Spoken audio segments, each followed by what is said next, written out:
जळगावमध्ये पाचोरा तालुक्यामध्ये ढगफुटी सदृश पाऊस झालाय।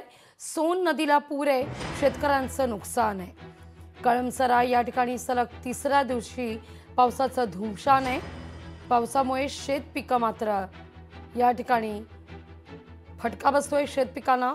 तर बळीराजा हवाल दिले, मका ज्वारी या पिकांचं अतोनात नुकसान झालेलं आहे।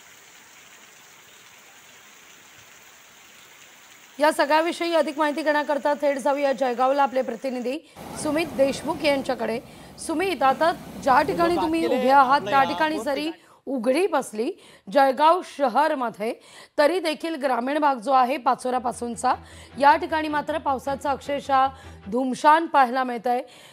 बऱ्याच ठिकाणी पाणी भरलेलं आहे, सखल भागात वाहन चालवणं देखील अवघड होऊन बसलेलं आहे।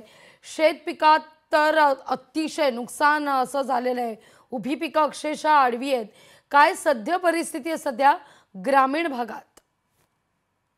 निश्चित लागवी, जर आपण बघितलं तर जळगाव शहरात जरी आज पाऊस नसला तरी जळगाव जिल्ह्यातील काही भागांमध्ये मोठा पाऊस मोठ्या प्रमाणात सुरू आहे। कळमसरा या गावात तर गेल्या 3 दिवसापासून सातत्याने पाऊस होत असल्यामुळे कुठेतरी ढगफुटीचं वातावरण दृश्य या ठिकाणी तयार झालेलं आहे। मोठं पाणी मोठा पाऊस या ठिकाणी पडलेला आहे। शेतकऱ्यांचं मोठं नुकसान या ठिकाणी झालेलं आहे। एवढंच नाही तर दिवाळीनंतर कापूस पेरणी केली जाते, मात्र त्या पेरणीचंही मोठं नुकसान झालेलं आहे। ज्वारी असेल, मका असेल, हे पिकं हातोंडाशी आलेला घास या पावसामुळे भिजल्यामुळे शेतकऱ्यांचं त्यातही नुकसान झालेलं आहे।